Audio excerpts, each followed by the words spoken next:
Welcome to Pizza Quest. I'm Peter Reinhardt, and welcome back. We're having yet another exploration in our never-ending search for the perfect pizza. And today, I'm with my friend Tommy Garnick. I knew first when I was first introduced to you, Tom. It was Chef Tommy, and then we've spent a lot of time together at Pizza Expo. We did some work. I think in Denver was where I first got to work with you at Fire Within's Woodfire University, and you were running the ovens and cooking amazing food, and you also had a great pizzeria, and so we did a session with Pizza Brava when it was located out in Denver, I think on the main drag. But by the time I got to know you a little bit better, you had already opened a brick and mortar place in Denver, still called Pizza Brava, right? Yep. Yeah, absolutely.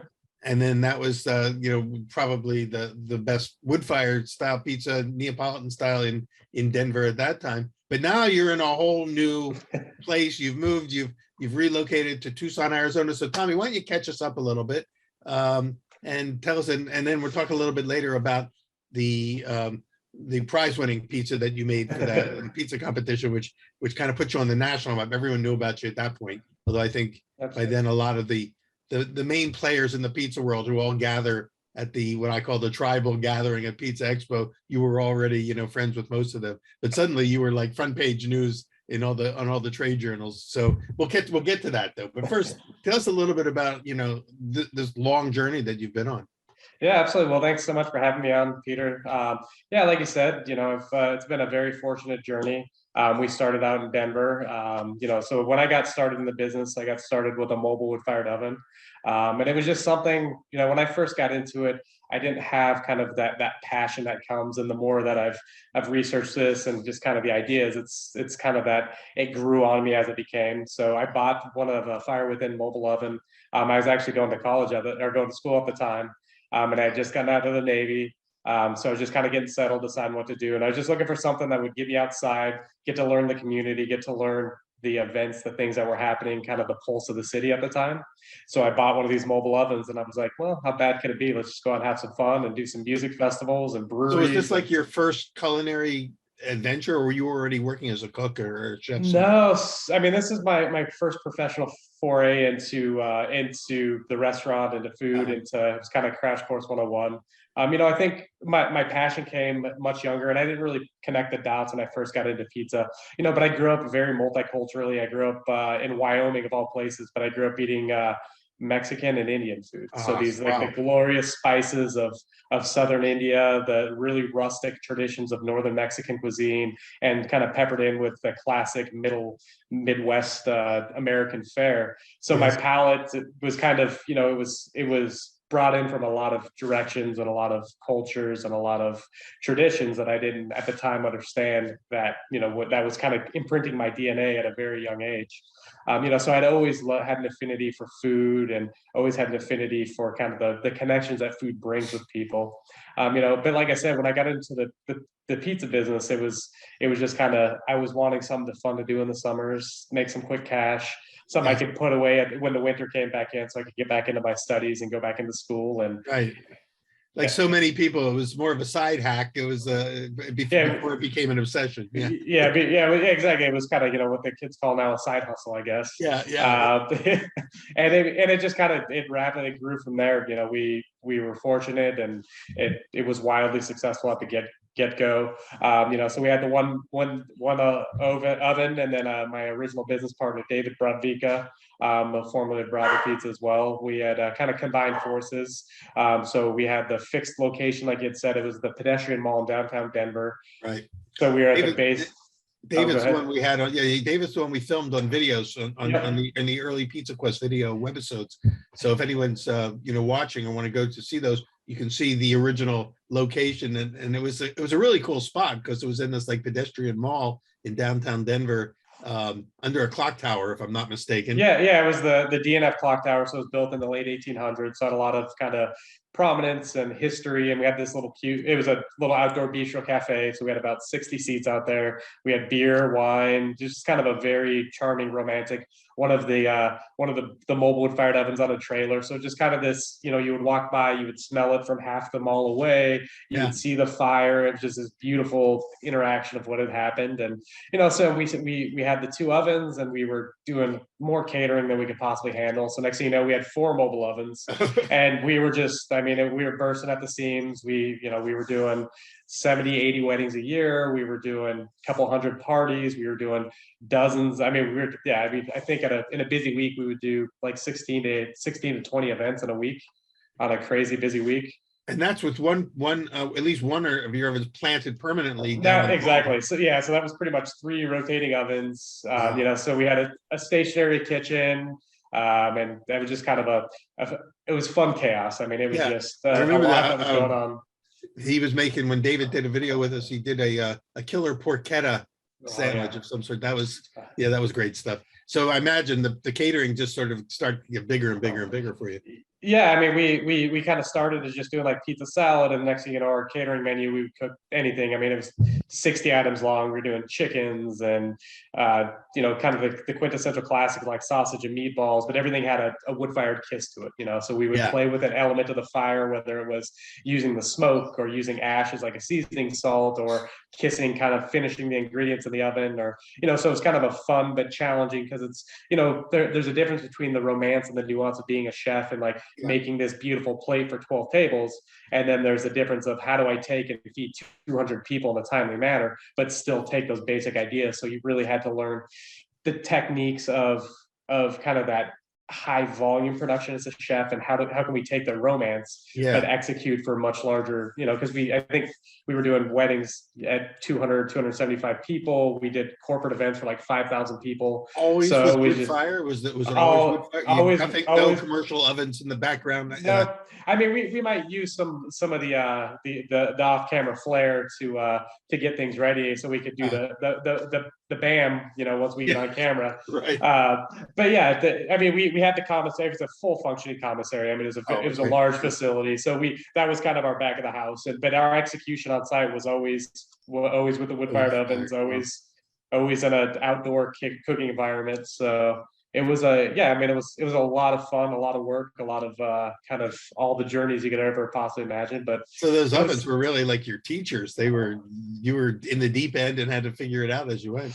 Yeah, that's a lot of, I learned from journeys, I learned from stories, I learned from connecting with great people, but most importantly, I learned by trial by fire. There's just something, the romance of that fire teaches you a lot, as long as you're willing to listen. And and then I think from there, once we started to take a step back, then we really started to jump in, and like that's when that passion started setting. And I was like, oh, it's not just, even on a pizza, it's not just flour, water, salt, yeast. Like there's a dimension of time, there's a dimension of artistry, there's a dimension of the journey of the story that I think, and that's for me, a great chef is a synergy of all those things together, where the sum is greater than the parts. Yeah. And and that's, but a lot of that is each chef, and that's what makes us all distinctly different, is we're telling our story, but we're telling it through an edible art form. Because I look at like great chefs are artists, right? But they're sharing you on this journey of tradition and culture and perspective and expectations, all in this one place, because we're all formed and shaped by food, and by the love of food, and by the connection of food, even in the most primal sense. And that's where my journey really took off, was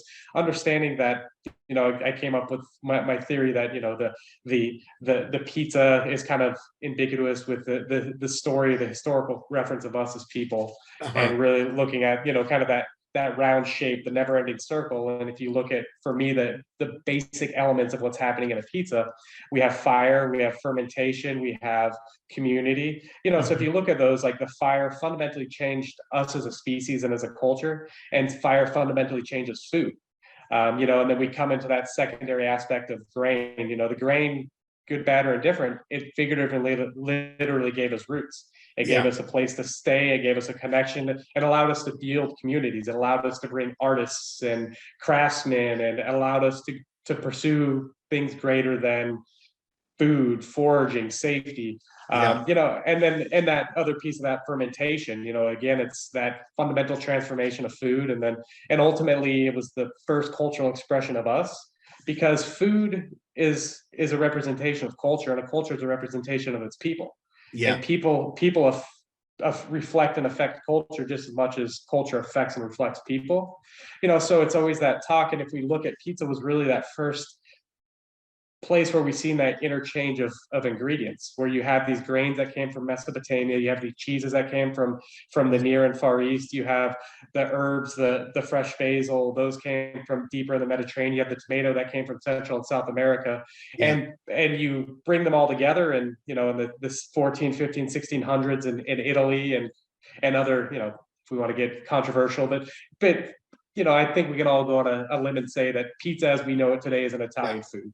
Right. It borrows from a lot of heritages and cultures, Kind of but converged in Italy it and burst out. converged. Yeah. But it was beautiful because you've seen the convergence of civilizations and Yeah. cultures Yeah. that many hundreds and thousands of years ago. So it's just kind of that beautiful. And now pizza's taken on a life of its own. Like you could take a deep dish pizza, you can take a Neapolitan flatbread pizza, you can take a crazy grandma pizza, right? And you've got a casserole, you have this topped open face sandwich thing, and then you have what we think is a pizza, but Yeah. we all call them pizzas the same thing, even though they're Exactly. fundamentally different. So it's been not only a sort of a culinary arts journey for you, but also a food anthropology journey. Your innate love of sort of making those connections and your unique background too, where the convergence of various cultures are all filtering through you and expressing themselves in your work, which took you from Denver. So you were in Denver. You opened Pizza Brava in a, I think, as I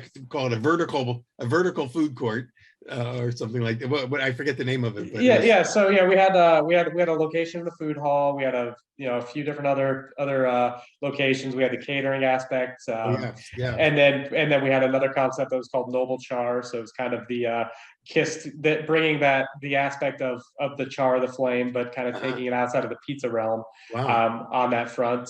And then yeah, we kind of do working directly through Fire Within and all the facets from there. And then the thing that we call the pandemic hit, and yeah. good, bad, or different. It forced us to make a very hard shift and a very hard reboot. So yeah, we ended up we're down here in Tucson, Arizona now. Yeah, So yeah, it's a big leap over. So I want to get into that. I know you're going to give us a little tour of what you're creating there, because it's not Pizza Brava. It's a whole new enterprise, totally. So I want to get you to talk a little bit about that, and also about describe a little bit about that pie that won the award. So I think what we'll do is I think we just a couple more minutes here in segment one before we run out of time, and then we'll kind of start in segment two with maybe a little. Were you planning to do a little walking tour of we'll talk a little bit about what we have going on now, and kind of the expressions of the culture and the art, and how those have kind of continued with kind of that trends. So before we move over into that, tell us what it is that you are creating. What is this new center? Yeah, so it's kind of taken the ideas of the culmination of our collective experience and what we've put together, and really kind of taking, there's been a huge part of me that absolutely loves to teach and give back and help people kind of on their journey as well, on their own personal pizza quest and their life's quest. And that's, I've had the fortunate opportunity to help hundreds and hundreds of up and coming pizzaiolos, and it's a beautiful thing where we get to bring them in, and we learned pizza 101, we learned business 101, we learned wood fired cuisine 101, and really kind of give people a crash course on giving them the tools, the fire within, to be able to go out and move forward into their life journey. So that's the whole, my passion and my purpose is give people skills that are transferable throughout their life, and take these amazing people that have done amazing things, and be able to just connect amazing people together and really highlight the journey of the artisan. Whether that's from the culinary perspective, where I got my start and my understanding, to, there's so many other beautiful craftsmen out there that just go underappreciated, with I think the age that we're in now, where everything's got to be automated and online to be a cool kid, and like there's all these things that have kind of, a whole essentially post World War II, it's pulled us further and further away from the craftsman, where it's like, let the robots, let the machines, let industrialization take care of it. And Yeah. we've lost a little bit of that nuance. And I think it's that fundamental story of us and that history of us. And it gives us passion and purpose and something greater than being a cog in the machine and being a worker on an assembly line. Like there's more to life than that, that perspective. So we're kind of pulling those elements together. And so a little bit about where we're at now. We're in Tucson, Arizona. It's an incredible community. It's the longest inhabited place in North America. So there's been people continuously living on this land for 4, 5, 6, 7,000 years.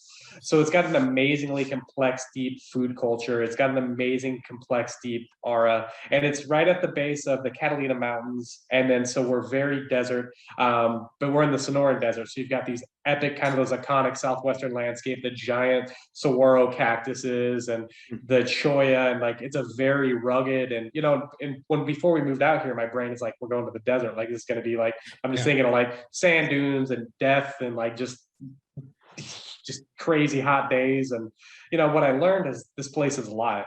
It's incredible to watch, especially this time of year. Like, it blossoms, it flourishes. There's animals, there's birds. Like, I think we've got one of the biggest biodiversities of birds in the continental United States. So where it's just this beautiful. How about water? Where does the water come from? Yeah, so that, I mean, we're at the desert. So we sit, because of our proximity to the Gulf of Mexico, the proximity from the Baja Peninsula, we actually get 2 times a year, we get what are called monsoonal flows. So the summer, it gets hot, right? I mean, we'll hit, you know, last year I was like, I think what were we, May 19th, and it hit 116 degrees. And I went, what did I do?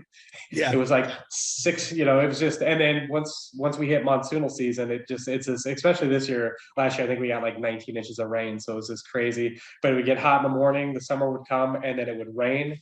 And it's an amazing, the desert rains are such an amazing experience, because you don't understand how fast and how much water can come out of the sky in such a short amount of time, until you sit through one of these things and you watch, you know, 6 inches of rain fall in 35 minutes, and you're like, wow.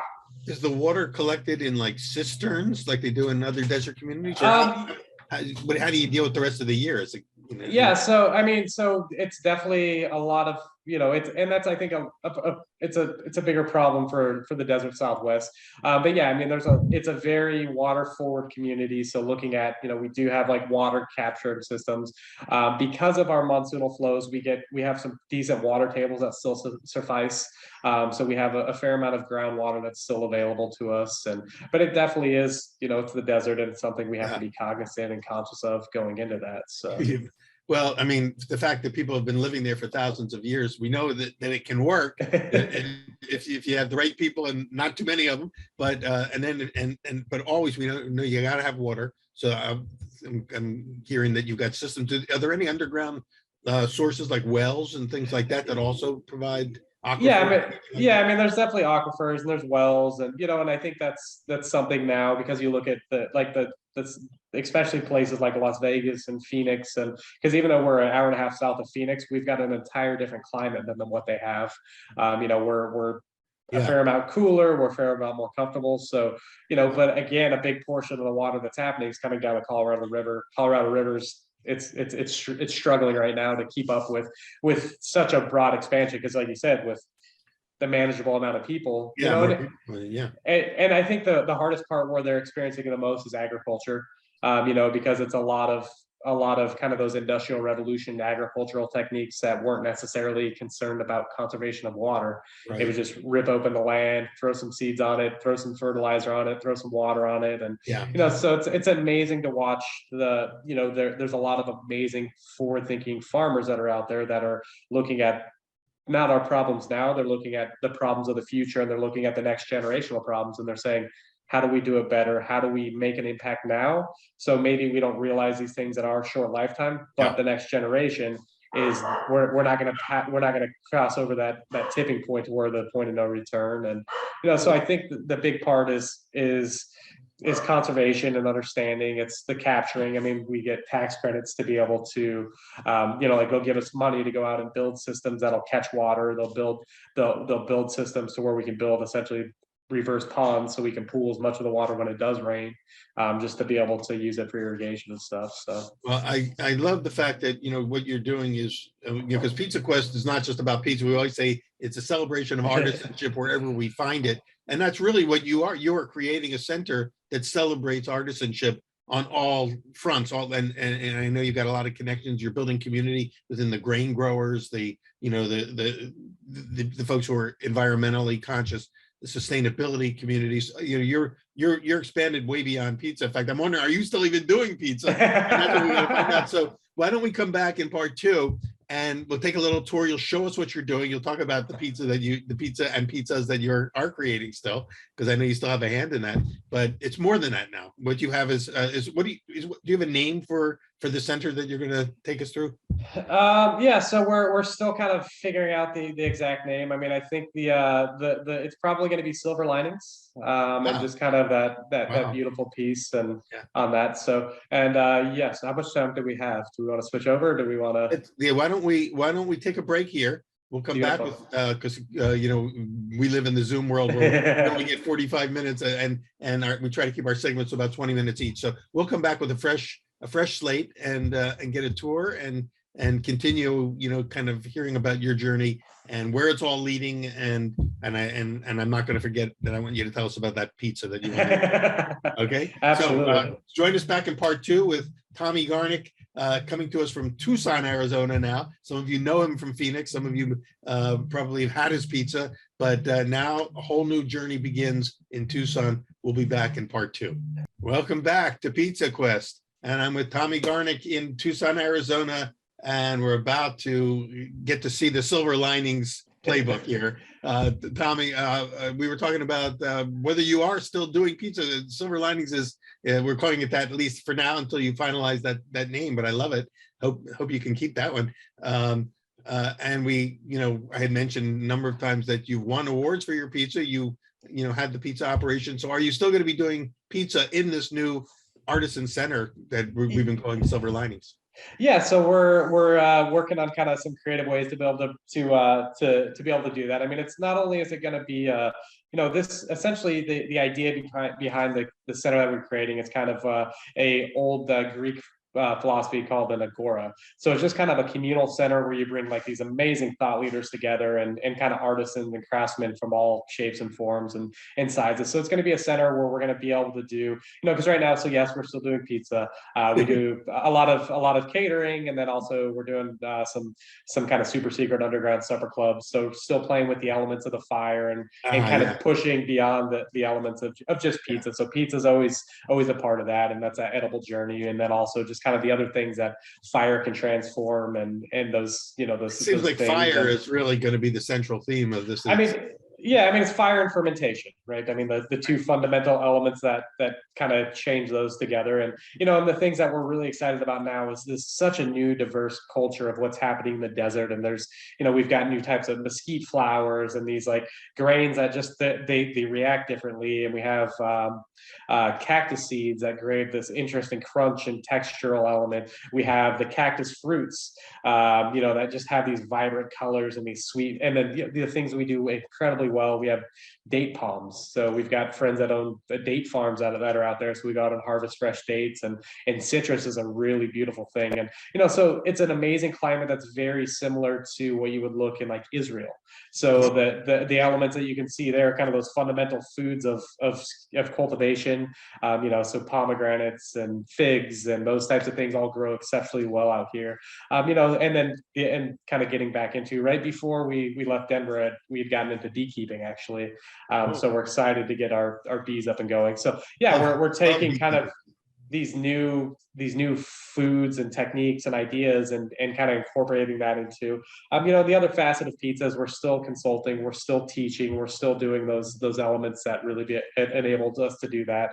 And then just working on kind of the next project I'm excited about is we're an amazing time and age, and all the crazy kids on TikTok and technology's changed so fast. So what it used to take me to do to make an amazing wood-fired pizza was a $15,000 oven. It took me 2.5 hours to get it hot to cook 3 pizzas. And now we have this prominence of these prosumer ovens, I call them, but these $200, $300, $400, $500 pizza ovens that make amazing world-class pizza. I can warm it up in 20 minutes.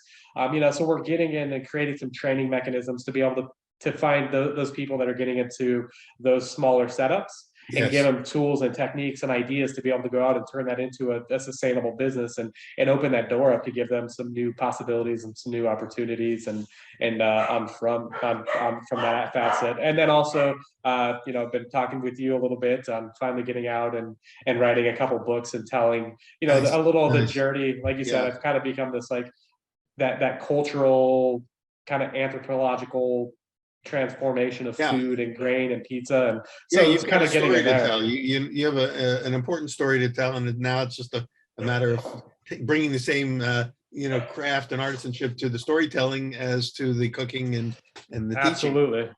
And so where are you sitting now? Is that like in as part of the center? Is this an office? Yeah, this is going to actually be kind of the heart of the center. It's going to be an indoor-outdoor space. So this here is going to turn into so the other piece that we've transformed into, let's see, sorry, I'm just getting my phone ready. So when we go mobile here in a second. Going a little journey here, yeah, we'll go on a little journey. So yeah, just to kind of preface where we're at, this is going to be kind of the heart of the center.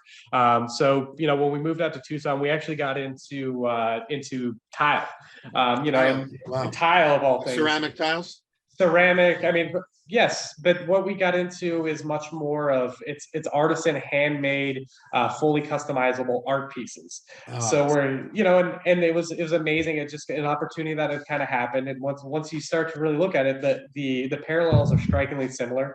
With the tile maker, they're taking earth and transforming it by fire. They're molding it with their hands. They're creating this beautiful piece of living art that goes on. And it's something that's, it was the probably one of the first senses of artistic expression that lasts from, because they were baked, they were kiln fired, or they're baked in a fire, so they didn't weather like everything else that weathers. So we've had this amazing opportunity, and it's reconnected with these. We have artisans that are a husband and wife that work out of their garage that are, you call them up, and we don't know how long it's going to take until we call them, like, hey, what does this look like? And so we highlight these artisans from all over the United States and a little bit kind of abroad as well, that are making just these stunning pieces. So this is going to kind of become a convergence of all of these things. So we're going to have the food, we're going to have the art, we're going to have that. So where we're sitting now is kind of going to be the heart, the interior space of where that's at.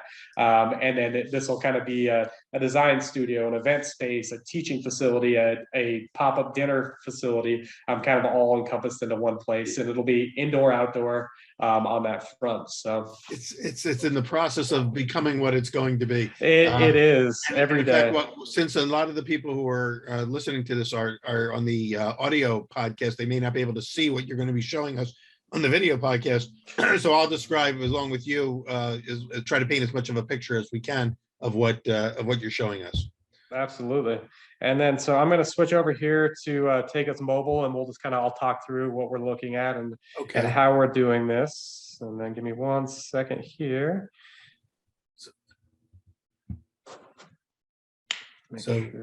While you're doing that, I know that it's interesting that you're doing this tile aspect of the center, and I'm guessing that this is something that is connected to the history of the area as well. Has there been kind of a heritage of tile work in this part, either in Tucson itself or in the southwest region that you're finding yourself in? Yeah, so you see it a lot, and especially kind of this area that we go, kind of this Sonoran Desert extends deep into Mexico, all the way into kind of into the bays down there. So you see a lot of that prominence of those cultural pieces, and it's fired ceramics. So you see the pottery, you see the tile, you see all those pieces of elements that are, and fundamentally they're one of our first expressions that we were able to be able to form on there. And then, so I think we should be. See if the camera is going to there we go. It's okay. Awesome. Seeing images now. Okay, and, so I'm going to go ahead and I'm going to mute this one real quick and switch over on audio on this guy. So we've got that. Okay, while he's switching over to the phone audio, which is going to take a second. Connecting now.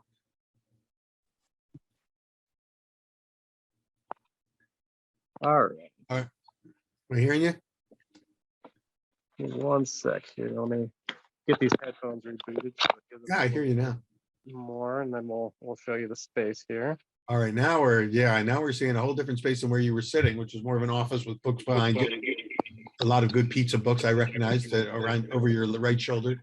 And now we're in, looks like a center. My voice is coming through echoing though. Yeah, I'm checking. Let me do this. I'm just going to close the original for the moment. Oh yeah, that's probably what it is.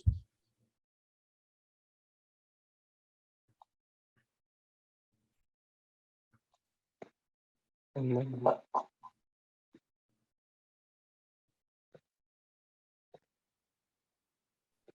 right, let's try that. Sorry about that. You're coming through good now, yeah. One last piece here.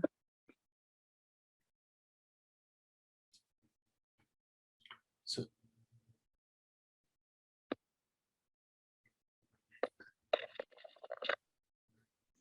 All right, can you hear me now? I can. All right, there we go. That'll be a little bit easier. I can hear you, but I'm not seeing anything. Oh, hold on. We'll bring that back up then. Technology. There All it right, is. can you? Okay, we got sound, we got image. So We're this ready is, to roll.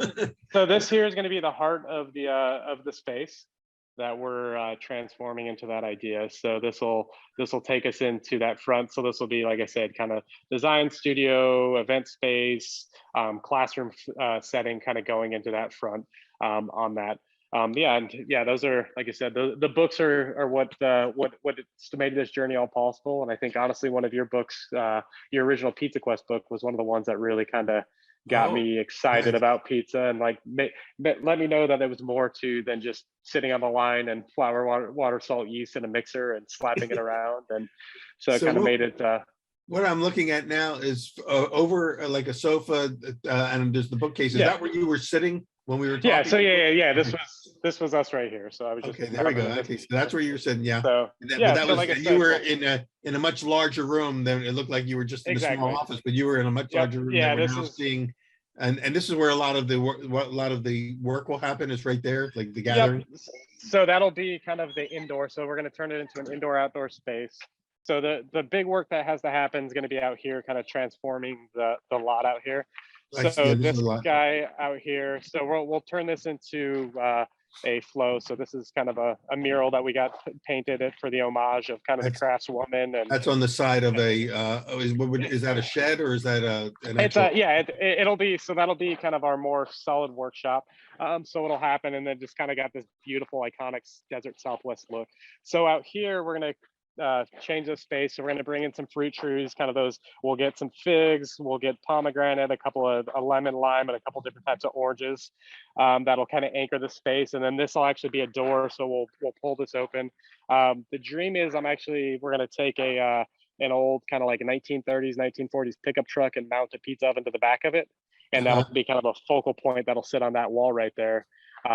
That'll be kind of the homage, and then we'll take and this space, like I said, it's going to come out alive with a lot of greenery, a lot of just kind of iconic Southwest look and feel. And then we're going to be building a full-scale commercial kitchen into the facet of this guy. That'll allow us to be able to do the teaching, the catering, the events. And then my God. Yeah. So you've walked back into the center, and then that's where the kitchen will be.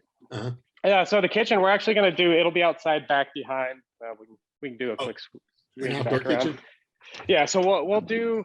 We're still kind of deciding. We might actually take, so back the lot extends quite a bit back further that way as well.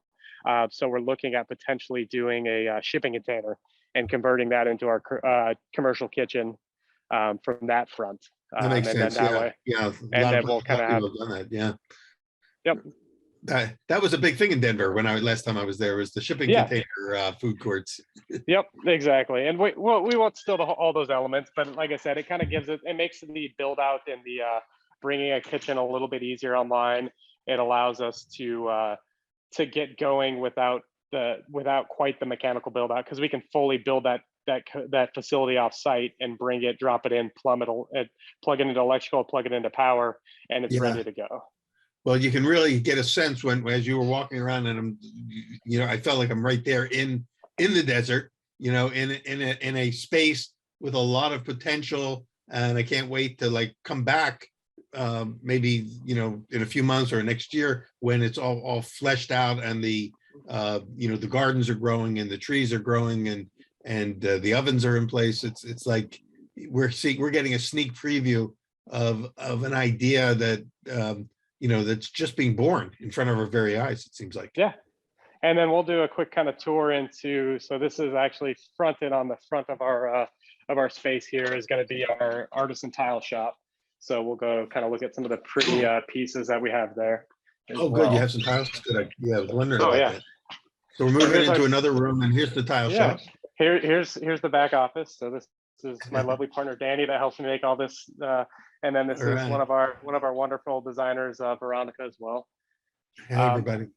So these guys here. So this is a woman out of New Mexico. So each one of these pieces is hand fired, hand painted, hand drawn. So it's just an amazing work of art and artistry that goes into each of these.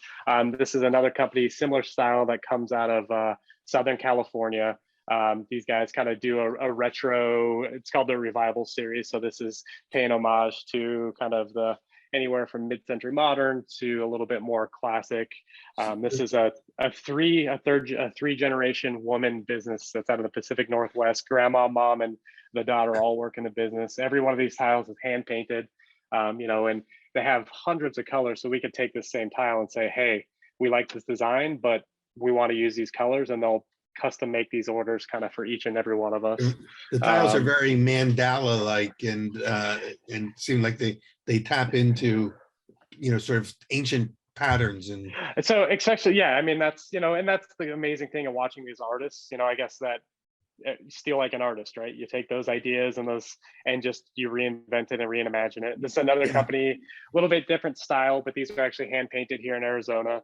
On these really thick, so the tile bodies are actually made in Mexico, and then they paint them here in Arizona. So you just see a lot of beautiful art and design and technique and really, really nice colors, different, very vibrant. And you look, every manufacturer, this is the husband and wife that are out of Southern Utah, and every manufacturer just it's a different style.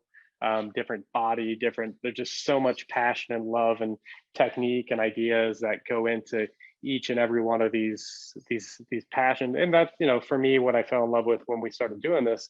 It's so much similar to what's happening in the food industry and what's happening with all these amazing chefs that are doing things. These are the same type of people. They're passionate about what they do.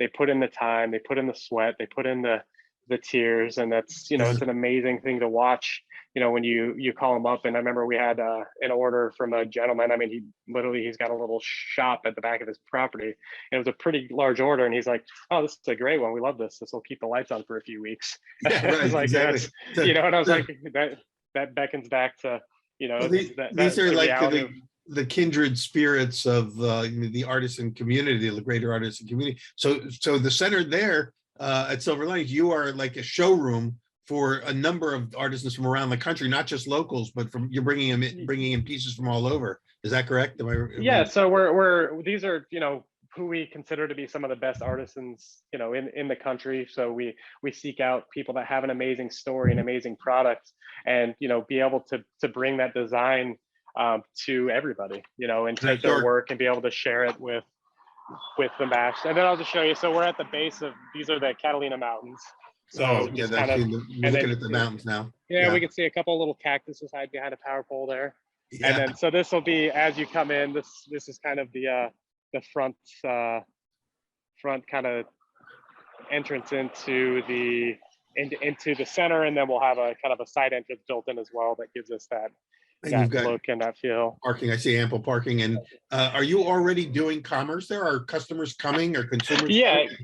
So we've had the tile shop we've had open for about I want to say 18 months now.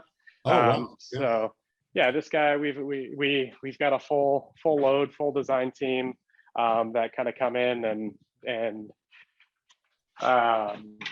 yeah, that come through these doors. Oh, a couple of our doggies here. Don't See mind your them. dog? Yeah, well, you gotta have a dog, yeah. Well, let me ask you this. There's actually three of them. So. 3 dogs, I see 2 now. Yeah, are you, also, do you have an online presence? Like if people can't get to you, to, what is it called, Artisan? Is that the name of the studio there?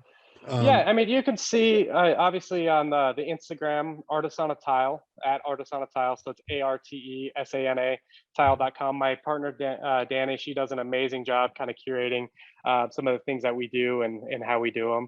And then some of the other, some of our other catering. We've got a couple of facets. The one that we keep most up to date for catering right now is our, it's called Grays and Provisions. So that's kind of that was our first pivot into COVID, was charcuterie. And Oh, yeah. so she's an amazing food stylist. So check those out. I mean, just amazing work. And watching all this can be kind of found, let those- me repeat it for those who didn't catch it the first time. Artisana, ARTESANA, correct? Artisana.com. Artisanatile.com. Yep, and then the same. Artisanatile.com. So check that out. Yeah. And then you can see, and I'll do the same when we finish recording. I'm going to go look at the site, and so people can actually do some shopping there with you from wherever they are. Yep, yeah, they can see, and just importantly, kind of check the style that our team is curating. And we've got a couple of amazing designers on the team that get out, and and that's kind of where our culture is. And I'm just going to switch back over to the computer here. Recording. Okay, so now we're going to the 2-camera mode here. So we got it. One of the cameras is going off, the other sound is going off. So we're back now where we started the tour, and as we're coming close to the end of our time, I'm excited about what you're building. And like I said, I can't wait till we come back and continue to see it flesh out over time. And I'm hoping that I'll be able to get out there and do some, visiting. I know we've been talking offline, and definitely want to get out and have you out and do a couple of classes. Some kind of an event of some sort. Yeah. And you and I have worked together before, and I'd love to cook with you again. I would love it in some form or another. And we have some crazy things to play with bread. Like I said, we've got mesquite flour and cactus seeds and all kinds of unique, funky things that we can really kind of play with and kind of experience and get to make some really fun bread. You're really connected to a lot of growers too, unique regional farmers who are growing regionally specific grains and things like that. Absolutely. So tell us, before we run out of time, a little bit about the pizza. I'm not sure if I'm getting the facts right, but it was, I think, the California cheese board or milk board annual pizza competition, right? Yeah. So we did the year that we had entered, it was kind of my it was my synergy. So I actually did a Mexican inspired pizza. So it was one of the categories. And so for me, it was kind of brought me back to my childhood and my heritage. And again, that taking the idea of pizza, and it's all connected, it's all pulled together. So we wanted to take that. So I played with the idea of a sopa pizza. So I actually took and changed the dough, my dough formulation just a little bit. I actually added a little bit of masa into it. Oh, nice. Oh. And actually fried it before I put it in the oven to kind of give it that like a sopapilla, almost like texture and flavor and flavor into it. So the dough was fried. The whole dough was fried. Yep, I did a really quick fry on the dough, just to get it to puff up and give me that real nice. And then I actually finished it in the wood-fired oven. So I kind of pulled both together to do it. And then we did. So I did carnitas. But I did it 2 ways. I did one that was a kind of a roasted, a stewed. So it's shredded, and then I did a spit roasted one as well. So we've played with one with a green sauce, one with a red sauce, and then. Just a couple different cheeses, and then we did a mole for it, a salsa verde, and then just kind of finished it up with some flavor, texture, crunch, and it was an amazing pizza. It wasn't one that was a pizzeria pizza. It was way too many elements and way too much time to make it, but it was great for a competition. It's a great, yeah, exactly. And as I recall seeing when they announced the winners, I saw the photo of it, and of course wanted to just have one immediately. But yeah, like I think what you hit on there, what you were describing is number one, flavor. Obviously, flavor is king, but also you did something unique with the crust, aside from frying it, which is always going to make things taste great. But then adding some masa to that, bringing some corn elements into the crust must have really given it, kind of a wonderful, almost tamale-like, quality. And then textures. You were talking about textures, and so that idea of working with, again, if I'm just trying to repeat what you said, some two types of pork. You were the stewed and the roasted, plus I'm guessing some skin on there. Oh yeah, we had a little chicharron on top as part of the Oh my God. textural. Yeah. It sounds awesome. So I know they had categories of awards, and there's money involved, which was great because when I saw that, if I recall, did you win like grand prize for this pizza? Yeah, we won. So yeah, we had won the category and then the grand prize. So yeah, that was an amazing experience. I think I got two of the I'm going to Disney World checks, and I think one was for 5,000 and one was for 10,000. So it was beautiful. It wasn't a bad day making pizza. That probably was a real shot in the arm for moving into this new vision of yours as well. Yeah, we actually at the time I'd used it and bought a new pizza oven. So it's one that we still have that hasn't been used yet. So oh, can't wait. Are you allowed to continue to re-enter or not? Do you have to kind of like retire? So yeah, I think it was a 2-year hiatus. And then so yeah, I'll re-enter last year. This year was a little bit crunch because we bought a new house as well. So yeah, we're moving into that, and we just got done. I spent a week out at Pizza Expo, and we've got the renovations that are happening here. So had to run around a little bit. So we'll take it a breather, and we'll if listeners want to follow up on the pizza, where would they go? What website would they go to? Is it California Milk Advisory? Yeah, so it was put on the California Milk Advisory Board. I think it's I'm trying to remember the website offhand. I can send you a link to that, and if you want to post that in the footer notes of the webisode when you post it, then they'll be able to get it there. And in the meantime, if you're just listening to this randomly and you want to just check it out, just go to California Milk Advisory Pizza Contest and it'll probably get you there eventually. And then which year? This was not the most recent one. This was 2 years ago when you won. Yeah, I think 2019. 2019. So look for that. And of course, there's lots of very cool pizzas that are showcased there because everybody who entered and won was doing something extraordinary. And then for you to kind of win the grand prize, best in show, so to speak, is kudos and perfect for your, for your, what's the word I'm looking for? Your bona fides. I appreciate it. And that's an amazing opportunity. I mean, there's some amazing pizza chefs, and I always say in the competition, it's yes, every chef there on any given day has the potential to win, and it's just you have the right pizza on the right day for the right judges, and you tell that story because at those competitions that there's I don't want to say you leave a lot to chance, but there's a lot of variables that are outside of your control that can happen, and you go along for the journey. It's a ton of fun. It's a camaraderie with other amazing pizzas, and I love going just to watch what other pizza chefs are doing, and watching the prominence of what makes me excited now is like where us chefs are borrowing from the playbooks of bakers and borrowing from the likes of you, Peter, and the work that you've done for 20 years, and we're like, cool, let's blend ingredients in the dough together to curate that taste and texture and crunch and bite, and and now we're like, oh well, this pizza doesn't necessarily travel well. What can we do to make it an amazing bite now, but also to be able to sit in a pizza box for 30 minutes and still be an amazing pizza? Oh, that would be the holy grail if you could do that. And that's but it's amazing watching people taking those creative leaps and those it's the same thing that happens anytime. Sometimes you jump off a cliff and you go, whoops, should have packed a better parachute, and you push too far, but you learn so much every time. That's the amazing. And when you see what can be done, it inspires you to try to do something that's outside your comfort zone. Yeah, every day, and that's what, like I said, I love the social media for that effect. I mean, you see these people that they're just at-home pizza makers, and so they don't have the preconceived notions that I have and these limits that I place on myself because I have a set of rules I follow. They're just out doing something and they do it, and you're like, wow, I need to, like, that's pretty awesome. I would have never have thought that because I have a regimented set of rules that I've created for myself because I've been doing it so long. And Yeah, it's yeah, amazing just to watch people like shake me out of my little slumber a little, like, oh, wait, look what is possible. Yeah, because they're thinking about it from a totally different angle. What people may want to know this, especially if they're thinking, hey, how can I enter a contest like this? First, I would imagine you had to send in a photo and a recipe that you created, at your home site.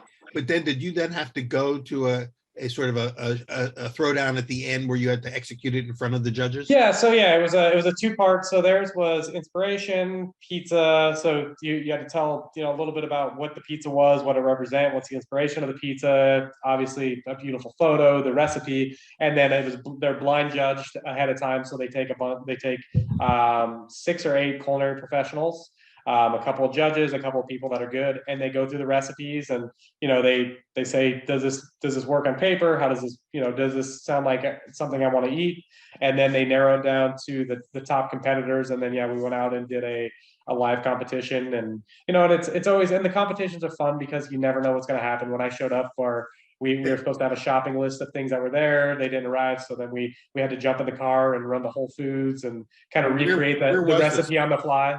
Where do they have Napa, California, Napa Valley. So hey, not bad. So a trip to Napa, a little bit of prize money, get a chance to cook, with some talented people, and then go head to head. It's for those who are who have the ambition, keep your eye out for the next round. I think they just completed one, didn't they? They just closed up the submissions, and I think they're working on the judging portion now, and then here relatively soon they'll be doing the live competition. So the top pizza aiolis that are going in, and that's one of many competitions that are out there, and it's you've got your basic ones that happen at the International Pizza Expo, and that's kind of a very high class, high caliber, and then there's one up in when they do the pizza and pasta up in the Northwest, and then there's always a bunch of regional ones as well. Yeah, we've got one coming up in Atlantic City in October. Well, but the main thing I wanted to say from all that is for those of you who have an interest in maybe entering something like this or wondering how you can get into it, definitely go back and look at the past winners and look at the ways that other people who have already done well scored their points in doing it, and get inspiration from that before you just enter into it.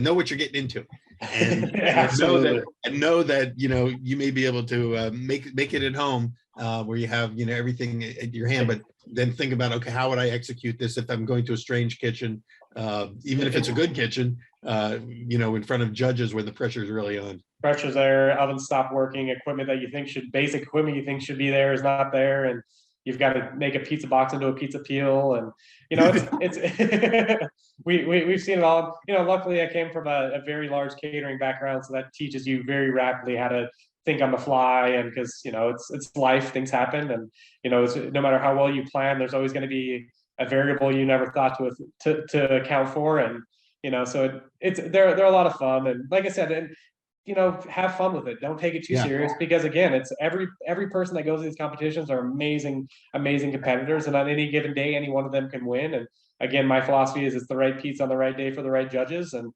just make the best thing you can make and be proud of it. You're there for the experience, you're there for the exposure, you're there to meet these amazing other pizza makers and make just lifelong friends. So.